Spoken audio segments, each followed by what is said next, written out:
तो वीडियो के एंड में हम लोग गूगल पे नंबर, फोन पे नंबर और जितने भी यूपीआई आईडी रहते हैं।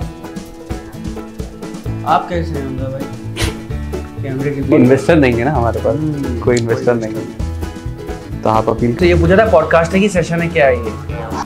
सही समझ लेना अपने अपने हिसाब से। हमजा भाई चाय बहुत अच्छी बनी है, नाम ले दिया। क्वालिटी भी कम तो नहीं है मेरे हिसाब से, तो व्यूअर्स बताएंगे कि। तो भाई लास्ट टाइम जैसे मुझे याद है कि हम लोगों ने एड्स के ऊपर बात करी थी, mainly Facebook ads, Google ads के ऊपर बात करी थी, बूस्टिंग के ऊपर बात करी थी। तो ना अब मुझे ये लगता है कि ये जो पूरा डिजिटल एरा है इसका एक पिलर वेबसाइट है। ई कॉमर्स वेबसाइट्स हो गई या प्रोफाइल वेबसाइट्स हो गई, तो उसके ऊपर मुझे लगता है कि हमें बात करना चाहिए। इसमें क्या जो बिज़नेस ओनर्स हैं उनके सवाल होते हैं, क्या डाउट्स होते हैं उनके, तो उनको लेके शायद हम लोग आज डिस्कस करें। तो कुछ चीज़ें मैंने नोट डाउन करी हुई हैं, कुछ चीज़ें आपने भी करी हुई हैं। Which is the best website platform to go with? Market में इतने सारे आपको प्लेटफॉर्म्स मिल जाएंगे, विक्स, शॉपिफाई, फिर जब हम लैंग्वेज की बात करते हैं तो पाइथन हो गई, या जो कोर कोडिंग होती है HTML, CSS, जावा वगैरह वगैरह, कई सारी चीज़ें हैं जो किसी बिजनेस ओनर्स को नहीं पता होता है या बहुत ही बेसिक चीज़ें पता होती हैं। तो आपको क्या लगता है इसमें क्या चीज़ें मैटर करती हैं? कि मतलब वेबसाइट अगर आप बनवाने जा रहे हैं तो कौन से प्लेटफॉर्म पे बनवाना बिल्कुल चाहिए, या फिर किस लैंग्वेज पे, ये सब चीज़ें। देखिए ये तो टेक्निकल चीज़ें होती हैं, ठीक है ना। हम बात कर रहे हैं बिजनेस ओनर्स के डाउट क्लियर करने की बात कर रहे हैं। तो देखिए बिजनेस ओनर्स को इसमें पढ़ने की ज़रूरत नहीं है कि मेरी वेबसाइट किस प्लेटफॉर्म पे बनेगी। हाँ, आप अपनी जो रिक्वायरमेंट है वो अच्छे तरीके से समझा दीजिए। आपके जो भी जिसको भी आप हायर कर रहे हैं, डेवलपर को या एजेंसी को, जिसको भी आप हायर कर रहे हैं, उसको अपनी रिक्वायरमेंट्स अच्छे से बता दीजिए कि मेरी रिक्वायरमेंट्स ई कॉमर्स की है, या मेरी रिक्वायरमेंट पोर्टफोलियो वेबसाइट की, या मेरी रिक्वायरमेंट ब्लॉग वेबसाइट की है। आप उसको बेस्ट टू बेस्ट आपकी रिक्वायरमेंट्स बता दीजिए। अब ये उसकी जिम्मेदारी है कि आपको बेस्ट प्लेटफॉर्म सजेस्ट करे या बेस्ट प्लेटफॉर्म पे वो बनाए। ये बिजनेस ओनर कहाँ से पता करेगा इस चीज़ को कि कौन सा प्लेटफॉर्म बेहतर है, कौन सा नहीं है? देखिए जनरल वेबसाइट्स जो होती हैं, यानी पोर्टफोलियो वेबसाइट्स जो होती हैं, उसमें ज़्यादा कुछ कॉम्प्लेक्स फंक्शनैलिटी नहीं रहती है, ठीक है ना। किसी बिजनेस की इन्फॉर्मेशन रहती है और छोटे मोटे कॉल टू एक्शंस रहते हैं, तो वो तो बड़ी आसानी से किसी भी drag and drop builder platform पे बन जाएंगी। विक्स हुआ या वर्डप्रेस हुआ। हाँ, किसी बिजनेस की अगर बड़ी कॉम्प्लेक्स रिक्वायरमेंट है, ठीक है ना, कि बहुत ज़्यादा कॉम्प्लेक्स है, तो वो कॉम्प्लेक्स कस्टमाइजेशन एक्चुअली, तो वो जो है ना, ये ड्रैग एंड ड्रॉप बिल्डर्स में नहीं मिलता। उसके लिए फिर आपको कोर कोडिंग में जाना पड़ता है। तो लेकिन जैसा मैंने कहा कि बिजनेस ओनर्स को चाहिए कि आप अपनी रिक्वायरमेंट अच्छे से बता दीजिए। फिर ये डेवलपर का काम है कि उसको कौन सा प्लेटफॉर्म चूज करना है। हाँ, बस बिजनेस ओनर को कोई इशू नहीं आना चाहिए प्लेटफॉर्म की वजह से। सही। अच्छा, हम इसी को आगे कंटिन्यू करते हैं कि मान ले एक बिजनेस ओनर ने अपनी वेबसाइट बनवा ली। अब मेन जो चीज़ रहती है जिसको उसकी फिक्र रहती है कि ट्रैफिक कहाँ से आए। ट्रैफिक तो एक चीज़ हो गई, लेकिन मैं यहाँ पर सर्च इंजन की बात कर रहा हूँ। उस पर रैंक करना कितना इम्पोर्टेंट है, या उसको अपनी वेबसाइट को कैसे इम्प्रूव कर सकता है सर्च इंजन के लिए? ठीक है, देखिए सर्च इंजन के लिए कैसे इम्प्रूव कर सकता है और कितना इम्पोर्टेंट है, तो बड़ी सीधी सी बात है कि आप कोई भी बिजनेस लेंगे ना, तो उनके जैसी लाखों वेबसाइट, लिटरली लाखों और ज़्यादा भी हो सकती हैं वेबसाइट्स ऑलरेडी होती है। कोई भी बिजनेस हो, मतलब कहने का ये है कि आपके कंपटीशन इतने सारे हैं। अब आपको कस्टमर आपके पास कैसे आएगा? तभी आप आएगा। देखिए जब भी गूगल में कोई सर्च करते हैं हम, तो ऊपर के 3-4 रिजल्ट से ज़्यादा नीचे नहीं जाते अपन। मोस्टली यही होता है, ऊपर के 3-4 रिजल्ट्स देखे, उसमें से ही कोई अपना सॉल्यूशन निकाल लिया, या सर्विस ले लिया, प्रोडक्ट ले लिया, ऐसे ही होता है। तो अब आपको बिजनेस आए आपकी वेबसाइट से, उसके लिए आपको चाहिए कि आपकी जो वेबसाइट है वो इन ऊपर के 3-4 रिजल्ट्स में रैंक करे, है ना, गूगल के रिजल्ट्स पेज पे। तो उसके लिए एक तो होता है सर्च इंजन ऑप्टिमाइजेशन, कि आपकी वेबसाइट का स्ट्रक्चर, आपकी वेबसाइट का कंटेंट इतना ऑप्टिमाइज्ड हो कि गूगल अपने आप आपको रैंक कराए। अब ये मेथड होता है ऑर्गेनिक मतलब इस मेथड में आपको गूगल को कोई पैसे नहीं देने पड़ते एसईओ में, ठीक है ना। कुछ पैसे आपके लगते हैं, लेकिन वो प्लेटफॉर्म के नहीं लगते एसईओ में। मतलब कुछ टूल्स वगैरह आपको मतलब बिजनेस ओनर जिससे भी करवा रहा है उसको परचेज करना, जो एक्सपर्ट है वो अपनी फी चार्ज करेगा। हाँ, ठीक है। अब उसके अलावा जो रैंक करने का जो एक तरीका है वो है पेड, वो है गूगल एड्स। यानी कि आप गूगल को पैसे देते हैं किस बात के, कि आप मेरी जो वेबसाइट है, अगर कोई मेरे बिजनेस के रिलेटेड सर्च करे तो मेरी वेबसाइट टॉप पे रैंक करे। सही। तो ये दो तरीके हैं टॉप पे आने के। और दूसरी चीज़ ये है कि इसकी बहुत ज़्यादा इंपॉर्टेंस है, क्योंकि मैंने जैसा कि बताया कि अगर आपकी वेबसाइट 10 नंबर के नीचे भी चली गई है, टॉप 10 में अगर नहीं है, तो आप मतलब कोई मतलब नहीं है आपका वेबसाइट रखने का, अगर टॉप पे रैंक नहीं कर रही। सही। अब देखिए बहुत सारे बिजनेस ओनर्स को एक्चुअली जो है ना ये मालूम होता है कि वेबसाइट क्या होती है, मेरे कॉम्पिटिटर की वेबसाइट है, उनको ये भी मालूम है, लेकिन और वो पे भी कर सकते हैं, मतलब पे करने की कैपेबिलिटी है, बहुत आसानी से पे कर सकते हैं, वेबसाइट को मेंटेन कर सकते हैं, लेकिन फिर भी वो क्या चीज़ है जो उनको रोक रही है अपने आप को ऑनलाइन ले जाने से, अपनी वेबसाइट बनवाने से। तो भाई हम एक ऐसे एरा में रह रहे हैं जो डिजिटल एरा बोला जाता है। आप इंटरनेट से घिरे हुए हो, जेन जी ने इतनी सारी चीज़ें सीख ली हैं, कवर करी हुई हैं। अब जब हम एक पर्टिकुलर बिजनेस की बात करते हैं ना, कई सारे हम ये कह लें कि लोग हैं, अलग अलग कैटेगरी में डिवाइडेड हैं, पर मैं एक जर्नली एक बात करता हूँ कि एग्जांपल लेते हैं कि एक बिज़नेस आज से 50 साल, 100 साल, 200 साल से मौजूद इस्टेब्लिश है, वो आज से 100 साल पहले इस्टेब्लिश हुआ था। अब जो बिज़नेस ओनर है, जिसके पास अथॉरिटी है, वो जाहिर है कोई ओल्ड ही होगा, कोई या तो दादा होंगे, बाबा होंगे, या इस तरह कोई इंसान होगा जो एक थोड़ा सा ट्रेडिशनल ऑर्थोडॉक्स मेंटलिटी कैरी करता है। और वो क्या होती है कि भाई जो बाप दादाओं से चला हुआ आ रहा है उसी चीज़ को हम कंटिन्यू करें। जैसे मिसाल के तौर पे मेरी ग्राहकी बनी हुई है ऑलरेडी, 100 लोग, 200 लोग रोज़ मेरी दुकान पे आ रहे हैं, मेरा धंधा चल रहा है, और मुझे क्या ज़रूरत है इन सब चीज़ों पे शिफ्ट होने की। पर हम ये देखते हैं कि एक तो ये चीज़ हो गई कि आप ऑनलाइन प्रेजेंस मिस करने से कि कितने सारे कस्टमर्स को मिस कर रहे हैं।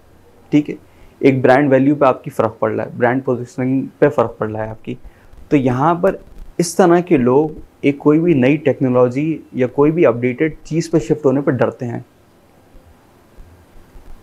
तो मुझे ये वजह समझ में आती है कि कोई भी इस तरह का इंसान जो थोड़ा सा ट्रेडिशनल ऑर्थोडॉक्स है, वो इन चीज़ों से अपडेटेड रहे, और जब उसको मालूम होगा ये चीज़ें करती क्या है। जैसे वेबसाइट है, वेबसाइट नॉर्मली भाई आपको सेल्स ला के देती है, कस्टमर्स ला के देती है। आप जब उसको ई कॉमर्स करते हो या अपनी प्रोफाइल वेबसाइट बनाते हो तो 10 लोगों को और पता चलता है। तो यहाँ पर इन लोगों को ये चाहिए कि भाई पहले तो उस बारे में पता करें कि वो ये चीज़ें होती क्या हैं। दूसरा मुझे लगता है इन लोगों को इस तरह से थोड़ा सा ओपन माइंडेड होना चाहिए, आइडियाज़ को लेके आइडियाज़ कैरी करें, उनको एक्सेप्ट करें, और थोड़ा सा रैशनली चीज़ों को सोचें। क्योंकि at the and business owner के लिए ये डिपेंड करता है ना कि भाई उसके पास सेल्स आएँ और उसका धंधा आगे बढ़े, वो अपनी एक वैल्यू प्रोवाइड करे अपने प्रोडक्ट में, सर्विस में, और उसका जो भी चार्ज है वो ले लोगों से। तो मुझे एक ये चीज़ लगती है कि लोगों को डर होता है शिफ्ट होने का एक नई चीज़ पे। सही है, सही है। मतलब वो लोग एक ऐसे पुराने लूप में फंस चुके हैं, मतलब वो एक न्यू चेंज अडॉप्ट करने में मेरे ख्याल से दूसरी चीज़ मैं ये कहूँगा उसके लिए कि वो एक कंफर्ट जोन में है अपने, और कंफर्ट जोन से कोई भी बिजनेस ओनर इतनी आसानी से नहीं निकल पाता है कि उसका एक ऑलरेडी सिस्टम बना हुआ है ऑफलाइन का ट्रेडिशनल मेथड। अब जब वो नई चीज़ों पे शिफ्ट करेगा तो जाहिर है जब आप एक पुरानी चीज़ से नई चीज़ पे जाते हो थोड़ी सी मेहनत लगती है उसके अंदर, थोड़ा सा चीज़ों को सेटल डाउन होने में टाइम लगता है, थोड़े बहुत चैलेंजेस आते हैं उसके अंदर। सही है। तो वो एक कंफर्ट जोन से निकल नहीं पाता इंसान। सही है, ठीक है। अभी इसी से रिलेटेड एक और डाउट जो आता है वो ये रहता है कि अब अगर कोई तैयार हो भी जाए, मतलब फॉर एग्जांपल मैं बिजनेस ओनर हूँ, अब मैं आपकी बातों से फॉर एग्जांपल कन्विंस हो गया कि भाई हाँ ठीक है मेरी होनी चाहिए वेबसाइट मेरे बिजनेस की। अब द प्रॉब्लम इज कि मेरे जैसे तो काफ़ी सारे लोग हैं ना, मेरे बिजनेस के फील्ड के, मेरी कैटेगरी के काफ़ी सारे लोग हैं जिनकी ऑलरेडी वेबसाइट है। तो अब मेरे साथ प्रॉब्लम ये आएगी ना कि मैं अलग कैसे दिखूं, मैं how will I stand out amongst so many competitors. तो ये सवाल है। तो इसकी बहुत आसान सी मिसाल है, हम एक बिजनेस की बिजनेस कैटेगरी की बात करते हैं, मिठाई की बात करते हैं, हम स्वीट्स की बात करते हैं। ठीक, बिजनेस में एक टर्म यूज़ करा जाता है यूएसपी, यूनिक सेलिंग पॉइंट, ये सबकी होती है। दो मिसालें लेते हैं, एक है नत्थू हलवाई, एक है शाम हलवाई, दोनों मिठाई बना रहे हैं, दोनों की अलग अलग जगह दुकानें, दोनों की अलग अलग ऑडियंस है, और दोनों को अलग अलग लोगों की मिठाई पसंद है जो कस्टमर्स हैं। अब यहाँ पर हम देखते हैं कि जो मोतीचूर के लड्डू हैं नत्थू हलवाई के, उसका टेस्ट बहुत अलग है, शायद उसके अंदर ज़्यादा स्वीटनेस है। अब दूसरी जगह हम शाम स्वीट्स की बात करें तो यहाँ पर इनकी स्वीटनेस शायद उसके अंदर कम होगी, तो वो लोगों को ज़्यादा पसंद आती है। तो कोई भी आप बिजनेस उठा के देख लें, भले ही वो एक इंडस्ट्री से बिलोंग करता हो, लेकिन कहीं ना कहीं उनकी प्रोडक्ट सर्विसेज में एक यूएसपी रहती ही रहती है। हम देखते हैं कि भाई शू ब्रांड्स में आज के टाइम पे लाखों हज़ारों करोड़ों आपको ब्रांड्स मिल जाएंगे मेरे ख्याल से, फॉर्मल्स में भी, आपका स्पोर्ट्स वेयर में भी और स्नीकर्स में भी, सबकी अलग अलग चॉइसेस हैं। नाइकी का बहुत अलग मार्केट है, ये लोग एक दूसरे को कंपटीशन देते हैं, ऐसा नहीं है, पर आप देखेंगे जब आप कस्टमर्स को देखेंगे तो सबकी अलग अलग प्रेफरेंस है। किसी को हमेशा से नाइकी ही पसंद है, किसी को हमेशा से प्यूमा ही पसंद है। तो अब कितने सारे डिफरेंसेस आपकी चॉइसेस में होते हैं, जैसे आपकी चॉइस बहुत अलग है, मेरी बहुत अलग है। आपका क्लोथिंग स्टाइल थोड़ा सा इनफॉर्मल, थोड़ा सा कैजुअल है, ये चीज़ आपको ज़्यादा पसंद आती है, स्नीकर्स आपको ज़्यादा पसंद आते हैं, मुझे वो चीज़ पसंद नहीं आती, मुझे फॉर्मल सोबर सिंपल रहना ज़्यादा पसंद है। तो ये डिफरेंसेस होते हैं प्रोडक्ट सर्विसेज के अंदर। आपको ये देखना है कि आपका जो प्रोडक्ट है वो कौन लोग पसंद कर रहे हैं और आपको वहाँ पर पहुँचना है। दूसरी चीज़ जो उसमें ऐड ऑन करना चाहता हूँ कि बट ये तो हो गया आपका यूएसपी जो हो गई आपकी प्रोडक्ट की। अगर अब हम वेबसाइट पे बात करते हैं, क्योंकि आपका सवाल था वेबसाइट के ऊपर। जी। तो वेबसाइट में जो मेजॉरिटी ऑफ जो मेजर जो चीज़ें होती हैं जिससे वेबसाइट एक अलग दिखती है, एक हो गया आपका ब्रांडिंग। आप अपनी ब्रांडिंग कैसे करते हैं? मेरे प्रोडक्ट की ब्रांडिंग रेड और ब्लैक में है, आपकी प्रोडक्ट की ब्रांडिंग जो है येलो और वाइट में होगी। अब आप देखते हैं कि भाई आज के टाइम पे इतनी सारे ब्रांड्स हैं, अलग अलग सबने कलर इस्तेमाल कर, तो कलर की कमी तो है नहीं। आप भी अगर रेड चूज़ करना चाहते हैं, आप भी रेड चूज़ कर सकते हैं, आप उसका डिज़ाइन अलग कर दें। आप यूज़र इंटरफेस ऐसा बनाएं जो आप ही की वेबसाइट पे वो यूज़र इंटरफेस रहेगा हमेशा, और लोग जब उसको कनेक्ट करने लगेंगे कि भाई ये फ़लानी वेबसाइट ऐसे दिखती है, इसका मतलब ये फ़लानी ब्रांड की वेबसाइट है ये। तो ये एक तरीक़ा है वेबसाइट को स्टैंड आउट करने का। आप अपना ब्रांडिंग अलग करें। जो सर्विसेज हैं, आप सर्विसेज अपनी बहुत वैल्यूबल प्रोवाइड करें, इससे आप ऑटोमेटिकली जो है एक ट्रस्ट बिल्डअप होना और ऑडियंस में एक कनेक्टिविटी बन जाएगी। What are some effective ways to drive traffic to my website? ठीक है, तो अपनी यानी वेबसाइट बना ली है, अब वहाँ पे लोग कैसे आएंगे? ये सीधा सीधा सवाल यही है ना कि वहाँ पे लोग कैसे आएंगे, है ना। तो अगर पिछला सेशन देखा है लोगों ने, तो हम लोग पहले ही फेसबुक एड्स और गूगल एड्स पे बात थोड़ी बहुत कर चुके हैं और आगे भी अलग सेशंस में करेंगे। तो एक तो ये तरीका होता है कि आप एड्स चला के और सीधा सीधा ट्रैफिक अपने वेबसाइट पे लेके, मैं बिल्कुल पॉइंट टू पॉइंट आंसर देता हूँ। एक तो तरीका होता है एड्स का, एक होता है सर्च इंजन ऑप्टिमाइजेशन का, जिसकी मैं बात कर चुका हूँ। तो यही दो तरीके हैं कि आप या तो पेड एड्स चला लीजिए, यानी प्लेटफॉर्म्स को पे कर दीजिए to rank your website on top, या फिर आप अपनी वेबसाइट का कंटेंट, अपना स्ट्रक्चर, वेबसाइट का टेक्निकल इश्यूज सॉल्व कर लीजिए, इतना स्ट्रक्चर कंटेंट और स्ट्रक्चर अच्छा बना लीजिए कि आपकी वेबसाइट गूगल ऑटोमेटिकली रैंक करने लगे। तो बेसिकली सिंपल सा आंसर यही है कि दो तरीके हैं, एक है सर्च इंजन ऑप्टिमाइजेशन का और एक है पेड एड्स का, ट्रैफिक ड्राइव करने के लिए। ठीक है, बहुत अच्छा।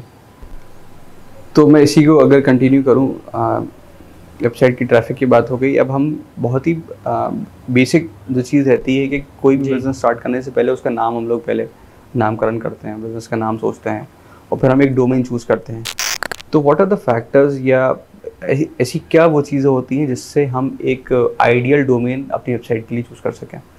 ठीक है, तो देखिए डोमेन नेम तो सबसे पहली चीज़ कोई भी बंदा वेबसाइट पे आता है तो यही सोचता है कि मेरे बिजनेस से रिलेटेड हो, मतलब किसी के बिजनेस का नाम है whatever.com, तो वो चाहे whatever, तो उसके डोमेन उसको ऐसे ही मिल जाए। तो कई बार ऐसा होता है कि या तो आपको मिल जाएगा, है ना, या तो आपको मिल जाएगा अगर काफ़ी यूनिक सा नाम है, मतलब यूनिक से मेरा कहने का मतलब बहुत फेमस टाइप का कुछ है ना, जो जैसे whatever जैसे मैंने बोला, और अल्ट्रा लग्जरी, इस टाइप से जो वर्ड्स होते हैं ना, ये मिलते नहीं है, पहले ही लोग लेके रख लेते हैं। अगर मिल जाता है तो सिंपल सी बात है, अपने बिजनेस के नाम के साथ चले जाइए। अगर नहीं मिलता है तो होता ये, यहाँ पे ये प्रॉब्लम आती है कि लोग ओवर कॉम्प्लिकेट करने लगते हैं। अरे ये नहीं चाहिए, वो नहीं चाहिए, यहाँ पे ये लगाना है, वहाँ पे वो लगाना है। तो सिंपल है कि अब आपको कुछ नहीं करना है, आप एआई से यानी चैट जीपीटी से, किसी भी एआई टूल से सजेशंस ले लीजिए कि मेरे बिजनेस का नाम ये था लेकिन उसको ऑलरेडी कोई ले चुका है, तो इस बिजनेस से मिलते जुलते डोमेन नेम मुझे सजेस्ट कर दो।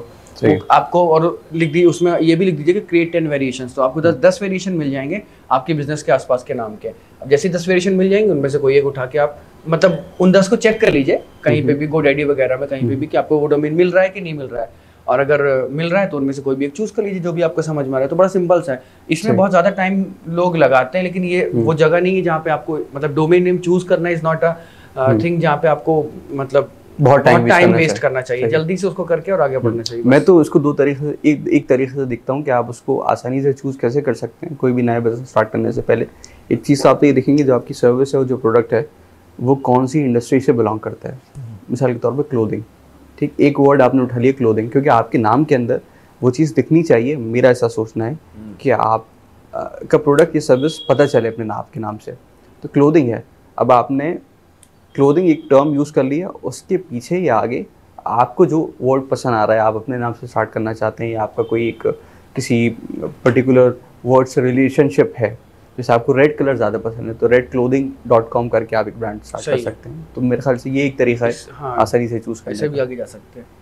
बिजनेस ओनर्स के ये भी डाउट्स होते हैं कि ऑनलाइन फ्रॉड्स बहुत बढ़ रहे हैं। ऑनलाइन फ्रॉड्स बहुत बढ़ रहे हैं, जैसे आप कभी भी देखेंगे इंस्टाग्राम वगैरह में वीडियोस आती है ना, का फ्रॉड करते हुए किसी ने रिकॉर्ड कर लिया कि फ्रॉड होने वाला था,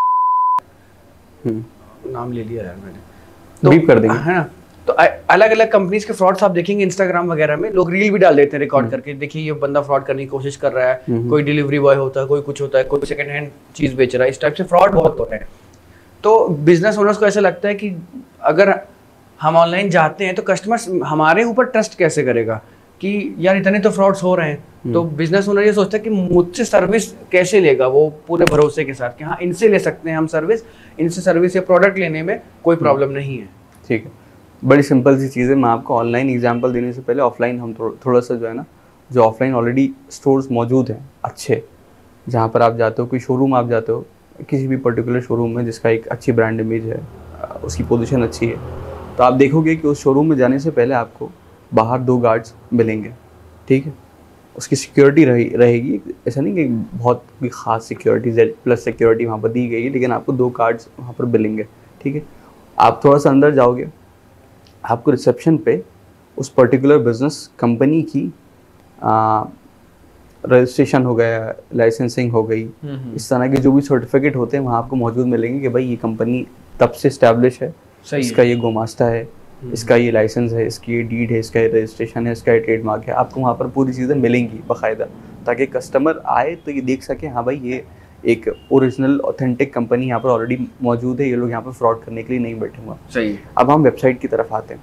वेबसाइट में भी आप लोग अपनी क्रेडिबिलिटी और ट्रस्टेबिलिटी इंक्रीज करने के लिए यही सारी चीज़ें वहाँ पर डाल सकते हैं। आप वहाँ पर गार्ड तो खड़े नहीं कर सकते। सही है। तो डोमेन के पीछे आप देखो कि वहाँ पर एक लॉक का आइकन आता है, जिसको SSL बोलते हैं हम लोग। सिक्योरिटी के लिए होता है ताकि हैकर्स जो है आपकी वेबसाइट हैक नहीं कर पाए। सही है।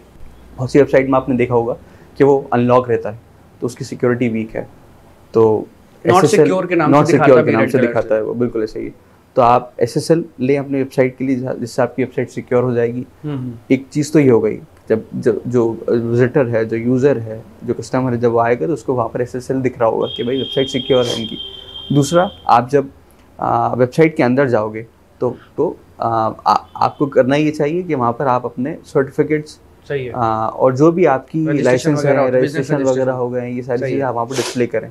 हाँ। कि भाई हमारा जो कंपनी है वो यहाँ से लाइसेंस है और इसके प्रोडक्ट यहाँ से आते हैं, या जो कुछ भी है, आप वहाँ पर कस्टमर ट्रस्ट बिल्ड करने के लिए ये सारी चीज़ें। और फिर इनकी जो एग्जिस्टिंग कस्टमर्स हैं, आप उनके टेस्टिमोनियल्स भी लगा दीजिए, रिव्यूज लगा दीजिए वहाँ पे, वीडियो रिव्यूज आप डाल सकते हैं, वीडियो रिव्यूज डाल सकते हैं, जो कि एक बहुत सोशल प्रूफ बहुत ज़्यादा ज़रूरी होता है ना, क्योंकि अब जो ऑफलाइन बिजनेस की जो पब्लिसिटी, जो एक मजबूत स्ट्रॉन्ग पब्लिसिटी होती है, वो ऐसी होती है, जैसे मैंने कहीं काम करवाया, मुझे पसंद आया, तो मैं आपको जब बताता हूँ ना, ये बड़ी सिंपल सी चीज़ लगती है, लेकिन बहुत ज़्यादा इससे रेफरल से स्ट्रॉन्ग लीड कुछ नहीं होती।